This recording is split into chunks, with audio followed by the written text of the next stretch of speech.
ভেড়া কি তোমাদের বাবা? কুষ্টিয়া ভাই কি করবেন? তো আমরা মূলত এই পিপিআর ডিটেকশন করার জন্য কিছু স্যাম্পল নিতেছি, যে বাংলাদেশ থেকে মূলত 2030 সালের মধ্যে আপনার পিপিআরটা ফুললি আপনার ইরেডিকেট হওয়ার কথা, মানে দূর হওয়ার কথা আর কি। তো আমরা এই জন্য এটা মানে আমাদের ল্যাব থেকে, আমরা শেরেবাংলা কৃষি বিশ্ববিদ্যালয়ের স্টুডেন্ট, এখান থেকে আসছি যে আমাদের এখন বর্তমান সময়ে মানে পিপিআর কি অবস্থা মানে বাজারে। তো আমরা গত সপ্তাহে নিয়ে গেছি কয়েকটা, আমরা অলরেডি ডিটেক্ট করতে পারছি, মানে অলরেডি পিপিআর পাওয়া গেছে আর কি। তো এই বিষয়ে সরকারকে আর কি সহযোগিতা করা মূলত, যে যাতে পিপিআর পরবর্তীতে সরকার এইভাবে স্টেপ নিতে পারে আর কি। যেহেতু পিপিআরটা কি? পিপিআর মূলত একটা ভাইরাস, পেস্টিডিস পেটিস, মানে একটা পিপিআর একটা ভাইরাস মূলত, যেটা ভাইরাস বাহিত রোগ, যেটা ছাগলের মূলত আপনার ঠান্ডা প্লাস হচ্ছে পাতলা পায়খানা এই টাইপের হয়। তো ভাইরাস জনিত রোগগুলা বাংলাদেশ থেকে আপনার ভ্যাকসিনেশনের মাধ্যমে এটা সরকার প্রজেক্ট নিছে বিভিন্ন। তো ভ্যাকসিন আমাদের ফুললি দূর করার জন্য 2030 সালে একটা টার্গেট নিছে। তো এইভাবে কিন্তু বাস্তবায়ন করতেছে।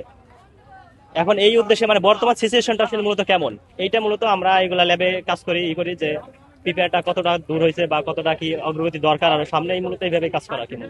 অসুস্থ ভেড়াটাকে কিনি, সেক্ষেত্রে আমার কি কি প্রবলেম হইতে পারে? আম, এটা যেহেতু জেনেটিক ডিজিজ না, সেহেতু মানুষের কোনো সমস্যা হওয়ার কথা না যদি এটার মিট কনজাম্পশন করা হয়। কিন্তু আমরা আসলে কাজ করছি সরকারকে একটা তথ্য প্রদান করার জন্য যে বাংলাদেশে ভ্যাকসিনেশন রেটটা কি আদৌ ইফেক্টিভ হচ্ছে কিনা, বা 2030-এর মধ্যে আদৌ কি পিপিআর ইরেডিকেশন সম্ভব কিনা, বা আমাদের ফার্দার কোনো মাইলস্টোন সেট করতে হয় কিনা, এটা আমাদের সরকারকে হেল্প করার জন্য নিজস্ব উদ্যোগে কাজ লাগে।